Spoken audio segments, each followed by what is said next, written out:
Welcome to the Sound in Marketing Podcast. The Sound in Marketing Podcast explores and defines sound on purpose in marketing and in advertising. I'm your host, Gina Isham, owner and founder of Dreamr Productions and Sound in Marketing Learning. I create, consult, and educate individuals and brands on the power of sound in marketing. This season's title is Sonic Branding, Case Studies, Context, and Clarity. Every episode will start with a what-if brand case study, focusing on one of the many audio touchpoints available. The episode will then conclude with a real-life, or fake if necessary, corresponding case study to bring even more light and context to the narrative. In the race for brand attention, sound on purpose makes all the difference. Sound done right is a brand's best friend. Sound done wrong is a brand's worst nightmare. This episode is about how music playlists can convey a brand's mission and inspire customers to passionately support and champion those brands.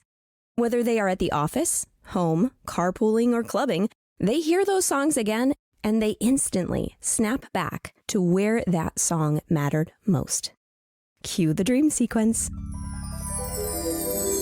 The ultimate playlist.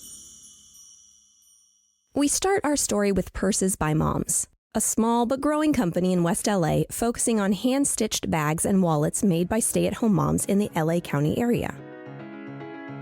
As some of you may know, raising kids in an expensive location is super hard. Every dollar counts. And when you eliminate one income to care for a newborn, it becomes even harder. During those formative years, you have two options. One of you becomes a stay-at-home parent. Or two, you both work and put pretty much an entire paycheck into the pocket of a child care provider every month. Paula Winslow's mission was to provide crafty moms who found themselves staying home with a small income during those newborn and toddler years. As Paula told her customers, Purses by Moms is about helping moms find purpose beyond parenting, an outlet with an income. The model allowed each mom to receive free training, a small commission for their work, and an outlet for creativity. Paula would provide the training and fabric, and the moms would work on the bags during nap times and play dates. For those moms who wanted to go beyond, they could become trainers. This would earn them an additional stipend and free Paula up to focus more on operations. Her dream was to expand the business to other expensive cities across America and provide more struggling moms with an outlet and an income. Everyone in the community knew about Purses by Moms and loved the mission. But beyond that, Paula was relatively unknown. In order to expand, she needed a drastic influx in clientele and heavier word of mouth. Her efforts on social media just weren't cutting it. Her saving grace was her location. Her shop was adjacent to The Grove, a tourist and celebrity-heavy mall in West LA.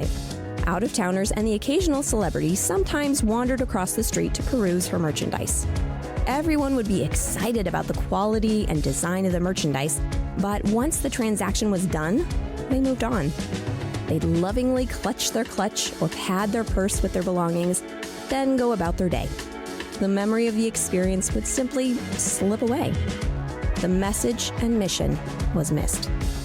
Paula was convinced that if she could find a way to make that memory and mission statement unforgettable, sticky, one might say, they'd return and also spread the word like crazy to all of their friends. Paula put together a request for proposal to boost recognition of her brand's purpose and inspire passionate advocacy among her customers. She knew that better communication of her unique mission would send her customers off as loyal brand advocates. As I myself have two children who are now in school, I remember how hard that season was. I loved that I was able to raise my kiddos, but I was bored a lot and frustrated that the career-minded Gina was put on hold. Finding any distractions from Winnie the Pooh and Cheerios was always a huge blessing.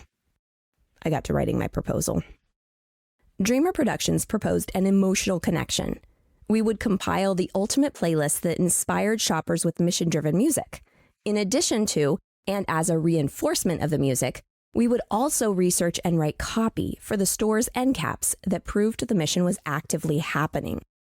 This copy would be messages from the purse makers themselves. It would include their name and picture, their kiddos' ages, their own personal testimonials, and conclude with that woman's favorite track from Paula's playlist. The purpose would be to bring context to customers through the copy and memory-inducing moods through the music. Paula loved the idea. We explained that what we needed to do was to find a culmination of tracks that inspired. As there were no popular tracks that I knew of that spelled out her specific mission, we'd need to focus on adjacent messaging. Songs that focused on women empowerment, hope, purpose, passion, and community. The end cap copy would link the music to the message. The customers subconsciously would take it in. The music was that sticky thing that would follow them out of the store and remind them of the brand mission the next time that song came on the radio. Some of the songs we chose for the playlist were Brave by Sarah Bareilles, Respect by Aretha Franklin, Lean on Me by Bill Withers, I Am Woman by Helen Reddy, You've Got a Friend by Carole King, and With a Little Help from My Friends by the Beatles. Some tracks were voiced by women, but not all of them. It was just important that the message was on mission and not angry. Paula wanted to encourage and uplift in a more positive way. It was important that Paula's tracks were as close to her message and her demographic as possible. Switching to the testimonials, here are a few examples of what the end caps said. Rebecca, a waitress in Santa Monica, raising her newborn and 2-year-old in an apartment down the street, created all the bags on this shelf. Purses by Moms gave me an outlet and an inspiration to be more. I learned that I'm really good at stitching and have since started designing the tablecloths at the restaurant. Rebecca's favorite Purses by Moms track is We Are Family by Sister Sledge. Here's another one. Maggie, a real estate agency secretary downtown, is raising twin 4-year-old girls in Culver City. Working with Purses by Moms has been a treasure. I've since become a trainer, and through this experience, I've learned I'm a great project manager. I pitched myself as such to my work, and they're excited to bring me on in a bigger capacity once the girls start kinder in the fall.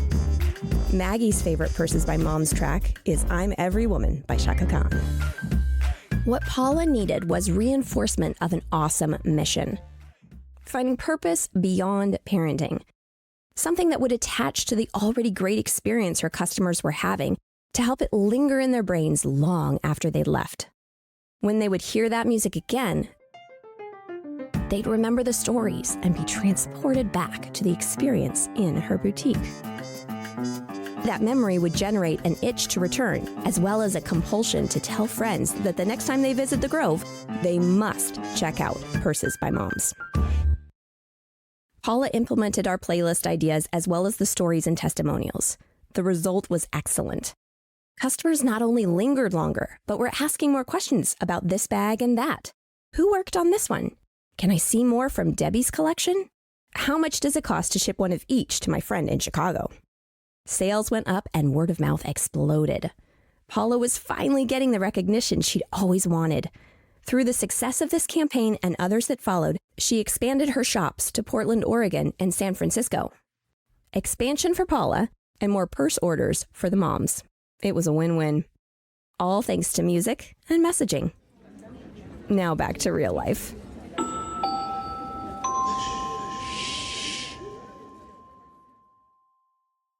Purses by Moms may not be real, but making sound on purpose surely is. In fact, we should have more reminders in our life to do just that. Like a go-to mug. Mom, Isaac got more hot chocolate than me. Charlotte took an extra marshmallow when you weren't looking. No, I didn't. You so did. Enough. Sometimes the only way to solve days like this is just to give in. Charlotte, would you like some more hot chocolate? Yes, please. Isaac, do you want another marshmallow? Yes, please. Yay! With 2 kids under 10, I've learned that there is no book. But a little sugar goes a long way. The Make Sound on Purpose mug is a great reminder to be more intentional and mindful of the sounds I make. 'Cause I can't control theirs. Now for my treat. Mom, you got the bigger mug. How come you got 2 marshmallows? Because I'm the mama. Oh. The Make Sound on Purpose mug from Dreamr Productions and Sound in Marketing Learning. Get yours the show notes. Now, back to the show. Thanks, kiddos.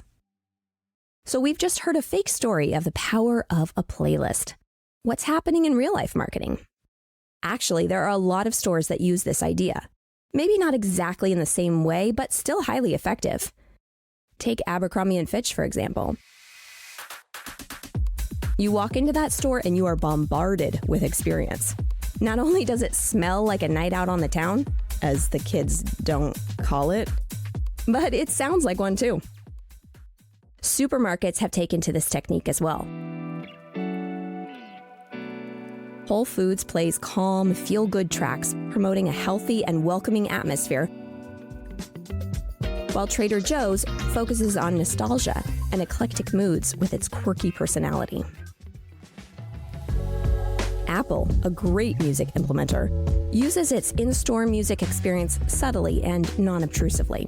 The music is minimalistic and functional, like the design of their stores. It is meant to help customers focus on the tech, not the track. Marriott mirrors its minimalistic design. They curate background music that matches, luxurious but laid back. Hilton focuses on comfort and classy, while W Hotels steers towards trendy, electronic, and chill to embody a more modern approach. All of these real examples, in my opinion, could be even more. I spent a lot of time dreaming up this dream scenario, and honestly, I'm really excited about it. I would love to see someone fully embrace the idea of sound bringing people together and over the finish line. Music experiences are powerful. For example, what is that one song that just makes you stop every time you hear it? Now think about the time you heard it.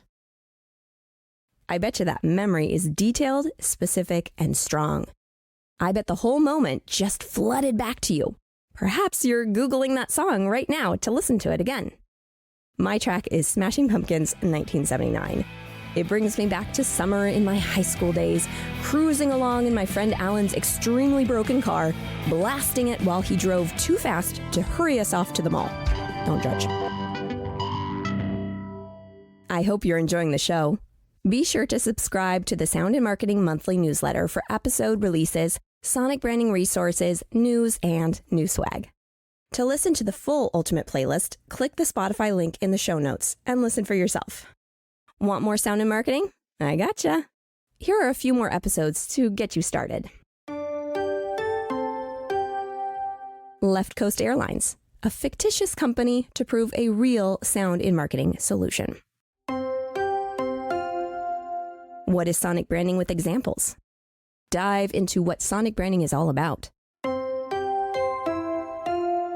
Sound in the shopping experience. How one company used music to attract more mindful spending. Sonic branding for the small business. Sound is available and accessible to brands both big and small.